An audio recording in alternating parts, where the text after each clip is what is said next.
Howdy folks, welcome to lesson 14 of my Network Plus course. Today's video is about cloud types and cloud models. As for the agenda, nice, short and sweet, we're going to first learn about cloud types. That'll be shortly followed by cloud models. And lastly folks, we're going to have a quick dive into cloud characteristics. Now let's go learn something.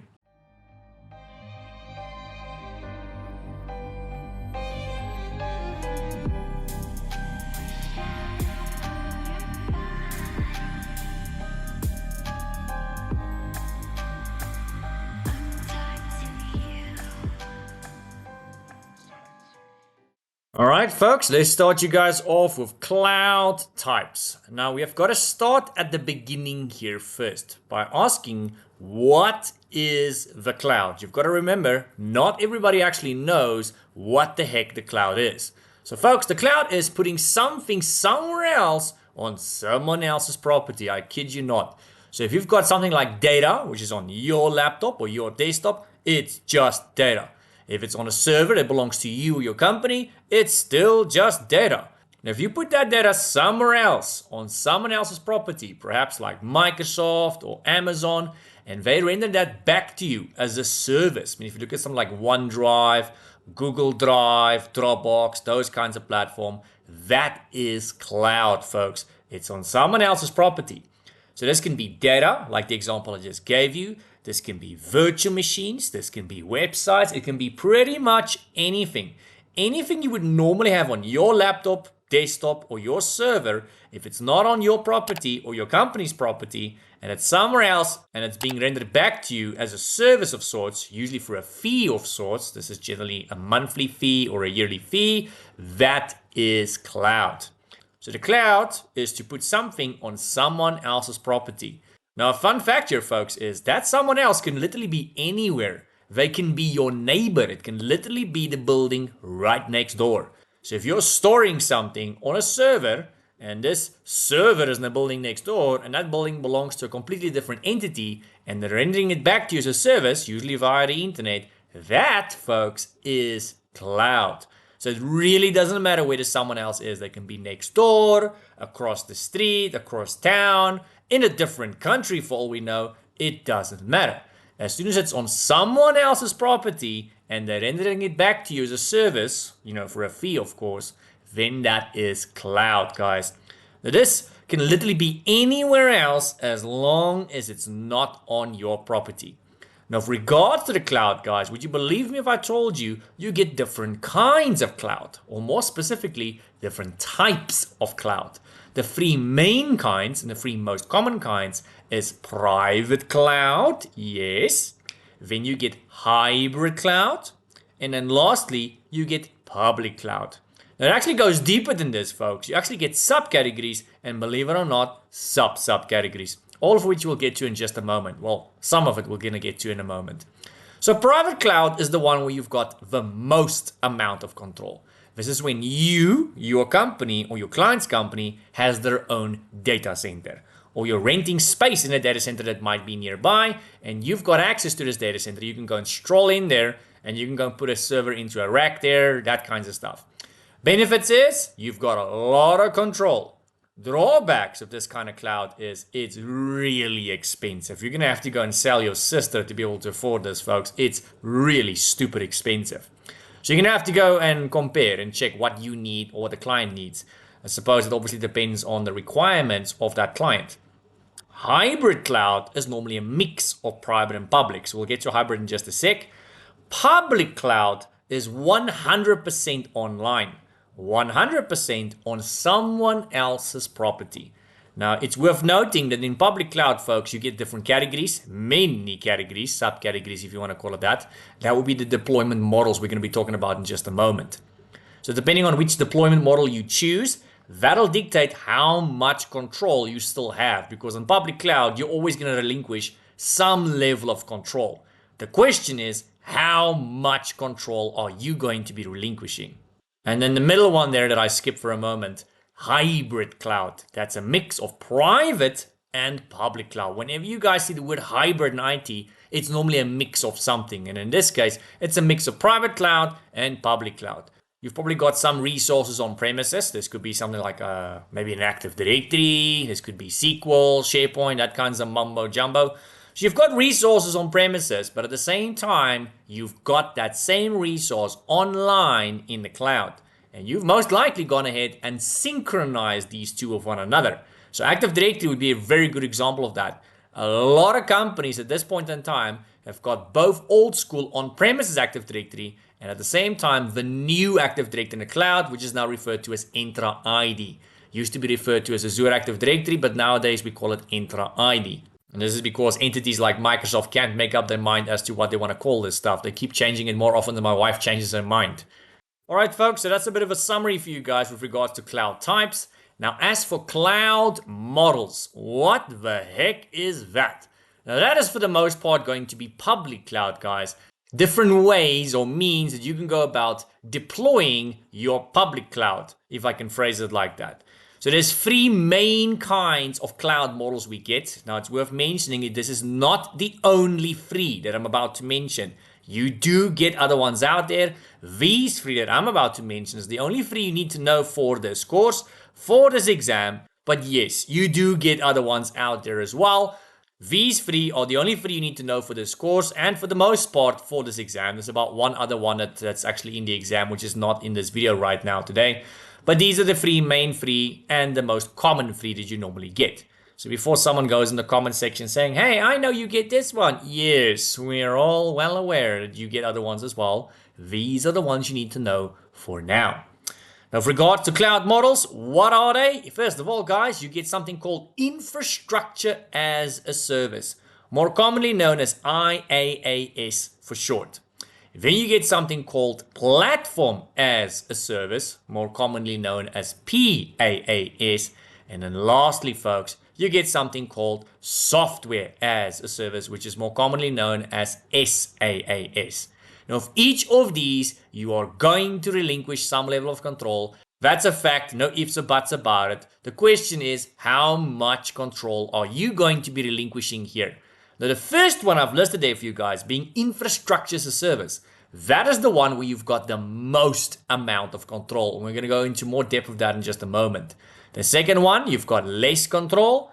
And the third one there on the list, the last one, that's the one where you've got the least amount of control. Now, the one model here is not necessarily better than the other. It's going to really depend on you or your client's unique requirements and needs. And at the end of the day, what works for me might not necessarily work for you guys.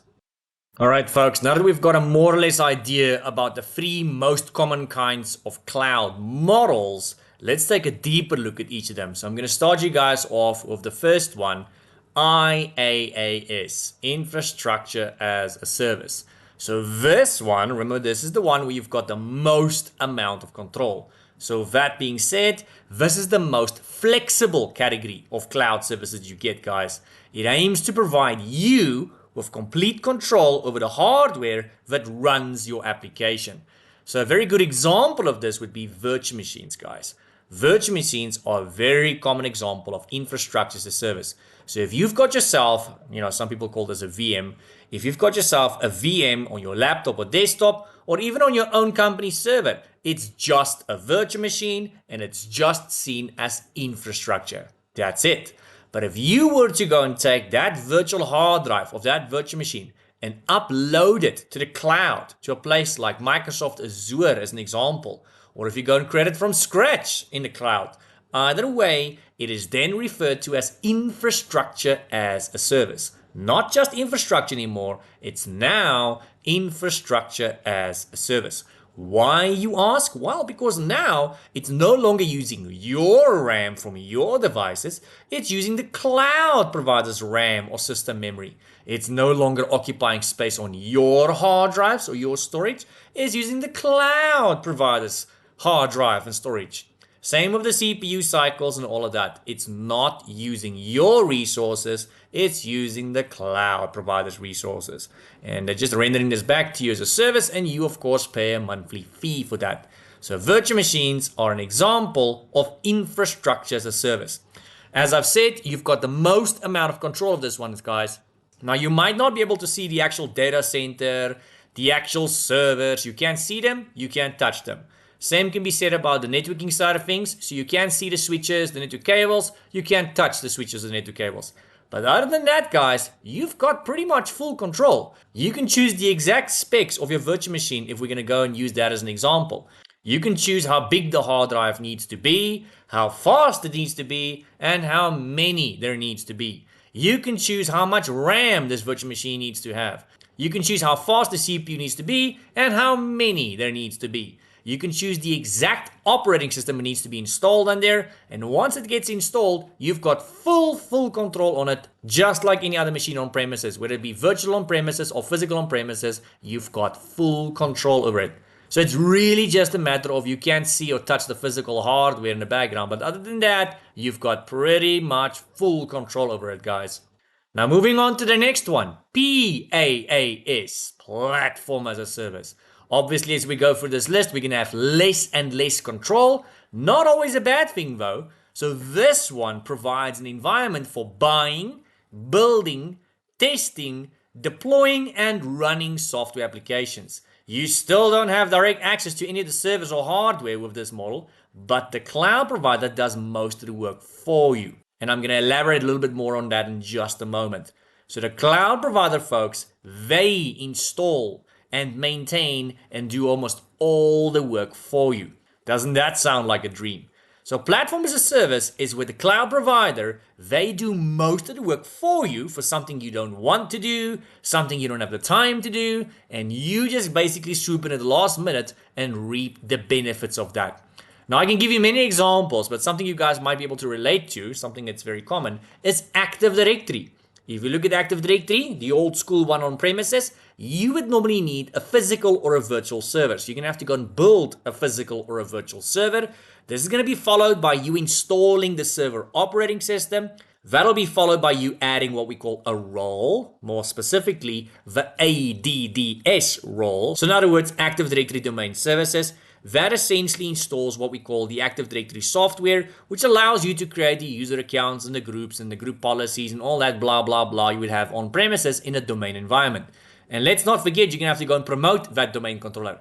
Now, everything I've just mentioned is not rocket science, but it will take the whole freaking day to get it set up. Now, if you look at Platform as a Service, Microsoft, for example, they saw a gap in the market. They know we don't want to do that. We don't have the time to do that. So they basically went and said, you know what? What if we do this for the customer and we sell it as a solution? And that's exactly what they went and did. So if you go look at Azure Active Directory, which they call Entra ID nowadays, folks, if you look at that, you don't need to go and build a server. You don't need to install a server. You can literally just go and jump in and create user accounts and groups and stuff like that. So it's a classic case of the provider has done most of the work for you, and the amount of work you're going to do is going to be minimal. You're still going to do some work, but it's literally going to be minimal to what it could have been. I mean, you get examples like this everywhere around us, folks. It's not just in IT. This is everywhere around us.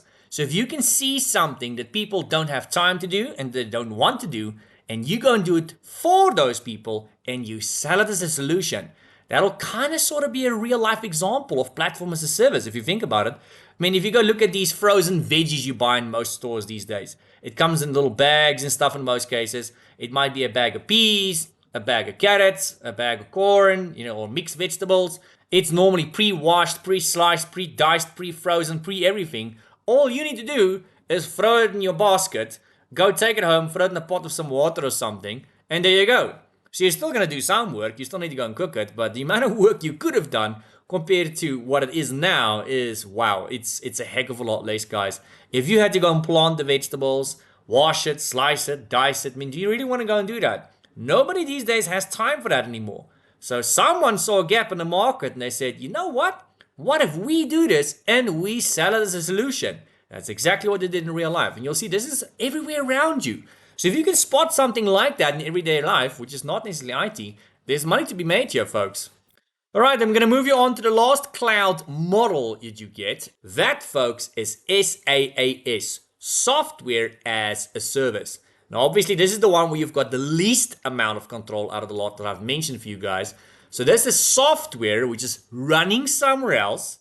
This is software which is installed somewhere else. It is not installed locally. It's running somewhere else. It's installed somewhere else. and it's literally just displaying on your screen or the user's screen via the internet, most likely via a browser or something. So this gets around a lot of issues. I mean, it gets around, for example, compatibility issues. So if you or the user does not have a lot of RAM or a lot of storage, you've got a very old machine, this gets around that because it doesn't matter what the specs of your machine is. As long as you've got a screen and you've got an internet connection, it doesn't matter because it's all happening somewhere else. It just displays on your screen like a little video. Kind of like this YouTube video you guys are watching right now. Now, unfortunately, the downside here is you only have control over the applications and the data. Now, I'm saying unfortunately, but that's not always a bad thing. I mean, this means you don't have to go and back it up. You don't have to maintain it. You'll always have the latest of the latest and the best of the best. You've got that going for you, so that's someone else's problem. So this software is generally centrally hosted and centrally managed for the customer by some sort of cloud provider. It's not necessarily Microsoft. Microsoft is just a very good example, but there's obviously many companies that does this. Usually there's one version of the software which is used for all customers. That one version will always be the latest and the best version. And you don't have to go and buy licenses and that kind of stuff. You just need to make sure you pay your subscription, and that's it, folks. Now, since we've covered the 3 kinds of cloud models that we get, the most common kinds, I'm going to take you guys to a topic called shared responsibility, where I'm going to show you a bit of a table. There we go. And on this table, I just want to show you guys how different it is if you look at these different kinds of cloud models we get. So looking at the column on the right, the one that says on-premises, you'll notice that all the blocks are blue. So that's the old school way of doing things. When everything is on premises, that means everything is your responsibility. The security part of things, the maintaining part of things, the upgrading part of things, everything is your problem. Everything is your responsibility. And on the left of that, you'll find infrastructure as a service. You'll see there is a lot of blue blocks there, but not all of them are blue. So you still have a lot of control there. There's still a lot of things that's your responsibility, but there's certain things that's not your responsibility. You don't have access to that. Like the physical data center. So if you look at the gray block way at the bottom under IaaS, the physical data center, you can't see it, you can't touch it. Same can be said about the physical network. So the switches, the routers, the cables, that kinds of mumbo jumbo, can't see it, can't touch it.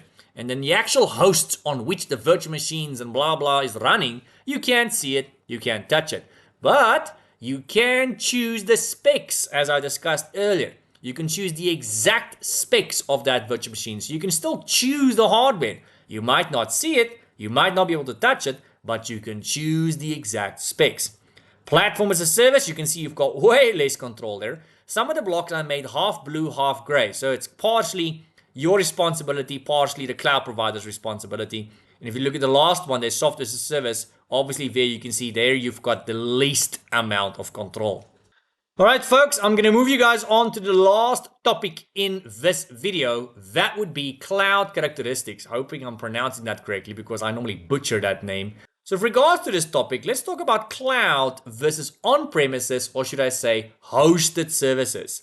Now you'll find a lot of these cloud providers, folks, will try and paint a picture that everything in the cloud is sunshine and rainbows. And for the most part, I'll probably agree with them, but there is a couple of cases where I've seen putting stuff in the cloud is not necessarily more reliable, and it's not necessarily cheaper or better. Usually, yes, 99% of the time, it's true what they tell you. But there has been a couple of rare instances where I've seen putting stuff in the cloud was not better or not more reliable or not cheaper. So, but generally, yes, I'll agree with them, cloud is better. So if you look at, for example, building and buying servers and that kind of stuff and maintaining that kind of stuff on premises, it's going to cost you an arm and a leg. I'm not sure if you guys have seen the prices of servers lately. When you buy one that's pre-built, whether you're going to build it yourself, it's going to cost you an arm and a leg to build a server. In some cases, they can even cost millions. Now, don't get me started on the spare parts for these servers because nothing lasts forever, guys. All that money you spent, guess what? That server on average lasts the average company approximately 3 to 5 years. Sometimes less, sometimes more, but for the average company after 3 to 5 years, that server is actually considered outdated. Some companies will push it a lot further than that. They'll push it up until 10 years. Heck, I've seen companies push some servers until 20 years later. But generally after 3 or 5 years, you need to replace that server where you spent all that money on. And in that 3-5 year period, you're going to need spare parts, or you're going to need someone that's going to come and do it for you. So whether you're going to do it yourself, I mean, that means you're going to have to go and buy spare parts, which is going to cost money, or whether you have someone come and do it for you, an external third party, that would normally be an SLA agreement you're going to have to go and do with that third party. I used to be that third party for many companies. I used to be the main engineer for a company I used to work for, and I would normally go and change things for people, So even though they might have technicians on site, they might know how to do it and where to do it, they're not allowed to do it. I had to come out and go and do it for them because of an SLA agreement. Service level agreement is basically what it comes down to. So when you have spare parts or a service level agreement, it's going to cost your company money. And where are you going to put these servers? You're going to have to put them in a server room. Server rooms, guys, they cost money. They need to be fireproof and all that. They need fire suppression systems. They need security. It costs a lot of money to build these server rooms. You're going to need air cons in that server room running day and night. That costs money. Those air cons cost money. The electricity they consume, that costs money. And since we're talking about electricity, don't get me started on how much these servers eat. They are really power hungry, guys. And the list of costs just goes on and on and on. Now, when you want to eventually go and upgrade one of these servers, let's say you want to go and add spare parts, that's going to take time. It's going to cost a lot of money. If you want to go and add just servers in general, that's going to take time. It's going to cost money. In a cloud, it's a lot quicker, a lot easier, and a lot cheaper. Now, a couple of other things I want to mention for you guys is cloud for the consumers, that's the people actually using all of this, it's metered utilization. Make sure you remember that, because that, I can tell you guys, will be a question exam. You need to know what metered utilization is. That is something you need to know for both the N+ exam as well as the A+ exams, actually. So if you're watching this, you probably already did the A+ exam, but that is something they do actually ask in the A+ exam. You're expected to know this even in the A+ exam, I kid you not. So what do they mean by metered utilization? That means you only pay for what you use. It's not specific to a certain cloud provider like Microsoft. All the cloud providers do this, or at least all the ones I've seen. So AWS does this, Microsoft does this, all the ones I've dealt with does this. The user only pays for what they use. And that you might think is going to cost you more money, but it actually saves you money. It works in the user's favor, believe it or not. So if you look at something like a server, if you build a server, you're going to be paying for that server whether it's running or not. But if you've got a server running in the cloud, you only pay for it as long as you use it. If it's over the weekend and it doesn't need to run, well, turn it off, because then you're not using the cloud provider's resources. And as long as you're not using their resources, you're not paying for it. And if you need more resources on that server, let's say more RAM or more storage, you can go and add more nearly instantaneously, but obviously you're going to be paying for that more. So as long as that server is running, you're going to be paying more and more for that server now, since it's got more resources while it's running. And if you see the demand goes down on this server and you don't need all that RAM or storage you've added, you can always go and scale back down. You can go and reduce it. And if you reduce it, you'll be paying less. It's a per minute billing system. So they'll show you what it's going to cost you per hour normally, but it actually bills you per minute, believe it or not. Now, cloud for the service providers, well, on their side, guys, they give you something called high availability. With most of these cloud providers, I know I'm a huge Microsoft fan, with most of these cloud providers, you'll find that they give you a 99.9% uptime guarantee. Now, I don't have a calculator open in front of me right now because I'm recording this video, but that equals to about 4 to 8 hours downtime per year. It might sound like a lot to you guys, but trust me, folks, that is nothing. If you go look at the amount of times that the average company turns off a server, restarts a server, and it crashes and all that, it equals to way more than just 4 or 8 hours per year. Here it gets shut down for 2 hours because a RAM chip needs to be swapped. There it gets shut down for 4 hours. There another 1 hour. There it gets another day or two. It adds up to days, weeks sometimes. It's definitely not going to be 4 or 8 hours. So 4 to 8 hours downtime per year, guys. It's amazing. And it probably won't even be down that much. That's the maximum it'll be down. And depending on what options you choose, that high availability can actually go up to more than 99.9%. I've seen some of them push it up to 99.95%, if not higher. Cloud service providers, they also give you something called scalability. Now, I'm not going to say we don't have something called scalability on premises. We do, But on premises, it's going to cost you a lot of money, a lot of time, and a lot of effort. So if you don't know what scalability is, folks, you get two kinds of scalability. You get scaling up and you get scaling out. Scaling up is called vertical scaling, and scaling out is called horizontal scaling. It's got multiple names. Now, scaling up is when you take something like a server and you add additional resources to said server, like giving it more RAM or giving it more storage. So you're basically upgrading your existing servers. Scaling out is to drop more servers. So if you had 2 servers that was identical, you'll maybe have now 3 or 4 servers that's identical. That's what it means. So scaling up, you're just adding more resources to your existing servers. Scaling out, you're adding more servers, more clone servers. So doing it on premises, yes, it can be done, guys. But on premises, you need to go and order the spare parts, the extra servers. That can take days, weeks sometimes. You need to go and arrange for downtime. And there's going to be issues along the line. It's just problems, problems, problems. In the cloud, whether you want to scale up or out, this can be done almost instantaneously. Sometimes the maximum time it will take is like 1 minute. But in most cases, from what I've seen when I do this, it takes a matter of seconds before you're up and running. Now, you cannot even begin to compare that to on-premises now, can you? The cloud also provides you with something called rapid elasticity. Now, I'm hoping I'm not butchering that name. The word elasticity is really messing with my tongue because I'm not English. I've said it before in my other videos, folks. English is actually not my first language. It's a second language for me. So I actually speak an entirely different language as my first language.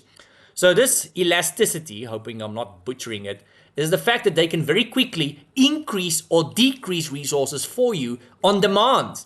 So if you've got, let's say, a server that's hosting a website. So this could be on Microsoft. So Microsoft's got a server for you. It's hosting one of your websites. And unexpectedly, the demand, the traffic on your website goes up way more than what your server can handle. It can only handle, let's say, 10,000 people on your website, and suddenly it needs to accommodate 20,000 people. What Microsoft can do is they can nearly instantaneously increase the resources for you automatically. This is not just Microsoft, I'm just using as an example, guys. But they can nearly instantaneously increase the resources for you automatically of that server without you even knowing about it. Now, you can go and set limits because I did mention earlier that you pay for what you use. And if the cloud provider is just going to automatically add resources and remove resources, you can very well receive a surprise in the mail, which we don't want. So if you're scared about that happening, you can go and set a cap, a limit as to how much they can add in resources or how much they can add in monetary value. So if they see the spike goes up, they can add resources automatically. If the demand goes down, they can automatically decrease your resources for you, and then you're going to pay less for it. So that's quite cool, the fact that they can do that. We call it the rubber band effect. Then lastly, guys, shared resources. This is also known as resource pooling. Watch out for that. All 4 of those things, well, actually all 5 of those things I've mentioned, metered utilization, high availability, scalability, rapid elasticity, and shared resources, all of that is potential questions in the exam. In the N+ exam, as well as the A+ exam. So if you're watching this and you have not done A+ yet, I can tell you now, that's possible questions in your A+ exam. Now, getting to the last one there, shared resources means the service where your stuff is hosted. You're sharing that service with other people out there in the world. So if you've got a virtual machine and it's hosted on the cloud provider server, they've got many servers, guys. But on that server where your virtual machine or your website's hosted, there's other people's virtual machines or websites also on that server. But you're not going to be able to access theirs, and they won't be able to access yours. There's no such thing as data leakage happening there if you're concerned about that and paranoid about that. But if you are a paranoid person like my missus is a very paranoid person, you can go and throw money at the problem. If you're willing to throw money at the problem, you can go get yourself a dedicated server. Obviously, that's going to cost you a heck of a lot more. But personally, guys, you don't need to go and do that. The security is top notch. These cloud providers are huge entities. If you look at their budget, the security they've got, the skills they've got, it's really not needed, guys. Alright, folks, I hope you've learned something in this video. If you have, please let me know in the comment section down below what you've learned. And maybe also give the video a like if you've learned something. If you'd like to know when lesson 15 goes live, you know what to do. Subscribe. Lastly, folks, shout out and thank you to all the supporters of this channel. Everyone clicking on the thanks button. Those of you buying coffee and Milkshake. You can find all that details in the video description down below, guys. So if you want to support the channel, you can find that details in the video description down below. Here's a page of the Patreon supporters, keeping in mind not all Patreons are on this list. Some of them are free Patreons, which means they're not paying, and some of them just opted to stay anonymous. So there's a lot of people that's opted to stay anonymous. Here's a page of the PayPal supporters. And then lastly, folks, if you don't know, the channel does have a Discord server, IT community of like-minded people. I'm on there, other IT trainers are on there. So if you're studying this course or other courses, you will be able to find us on there with lots of free resources on there as well. And then lastly, folks, with regards to the Patreon stuff, if you become a Patreon, I will send you a DM and I'm going to ask you if you want your name to be displayed on the videos. If you say nay, then I won't. If you say yay, then I will. And I'll normally ask you what you want it to be displayed as. All right, folks, see you in lesson 15 of my Networking Plus course.